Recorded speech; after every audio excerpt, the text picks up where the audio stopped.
Okay, sometimes if you're lucky you get a little twig on the side of the thing, you can just rest it in like that. Alright, here's the pool I'm going to fish. And I have my little, if I can zoom in on that, a little fly. And I'm just going to dap it in the water here. And let's see if I can get this nice little trout here.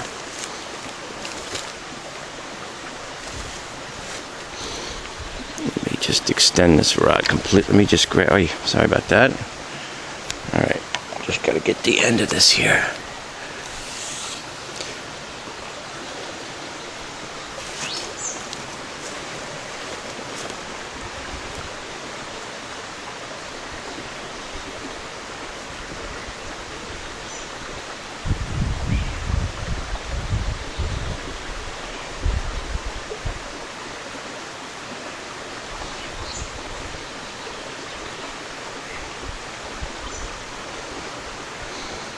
And just move it around the pool a little bit till you find sometimes trout don't want to move too far.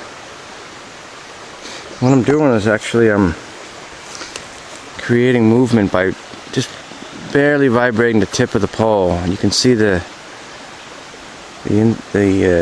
artificial fly I'm using is creating movement.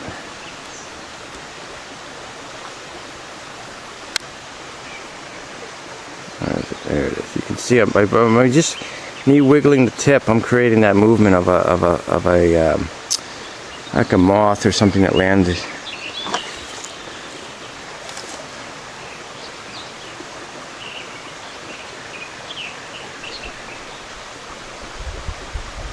Nothing. Go a little further out here.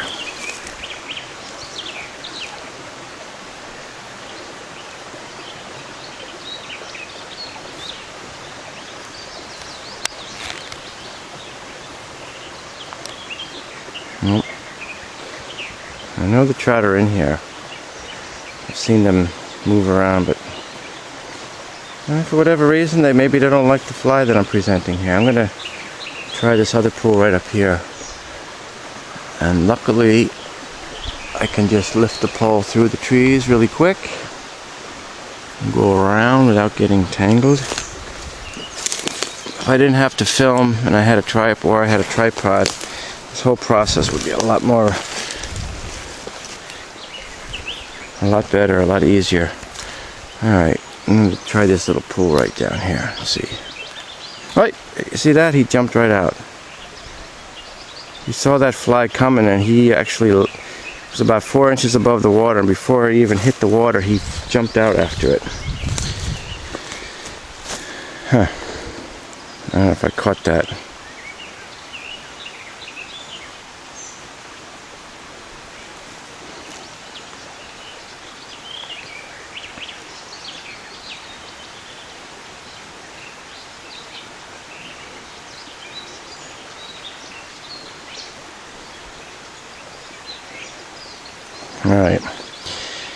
Alright folks, I'm gonna wrap this video up here.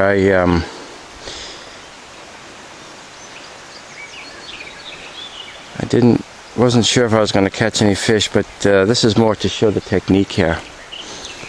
These small creeks full of small trout, and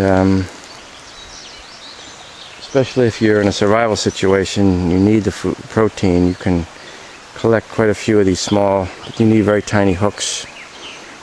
And the most effective bait, of course, is worms or natural living insect. You're guaranteed of catching them. I'm trying to try with flies here, and sometimes they can be a little selective here. But this technique is very effective. It can also be used with just a long, thin willow shoot or something. And it's if you use worms or small, boy, the fish are right below me here. I can see the movements in the water here. So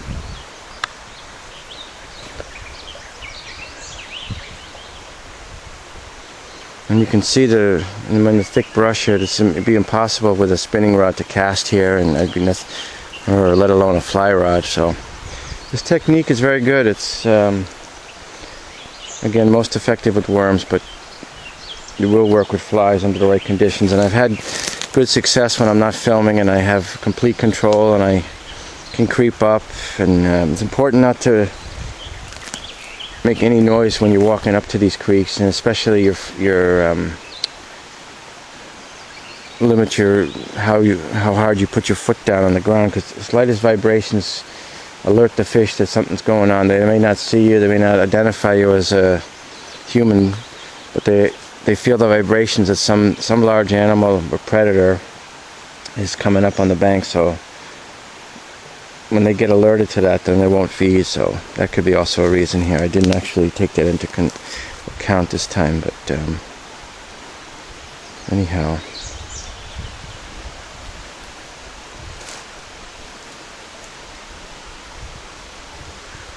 Alright, that's enough for this video, this clip. I just wanted to show you this technique here, and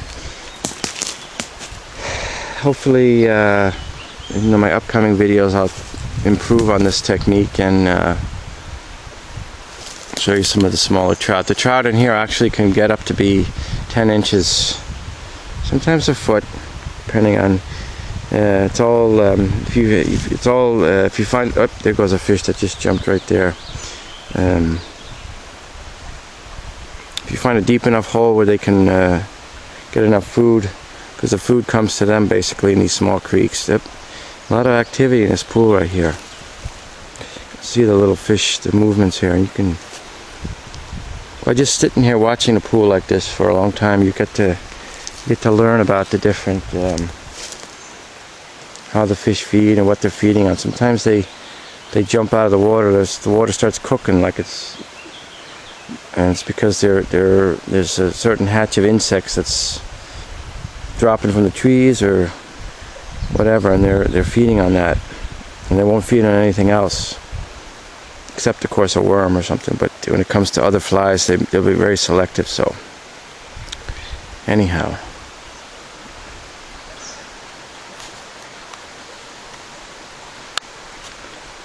okay.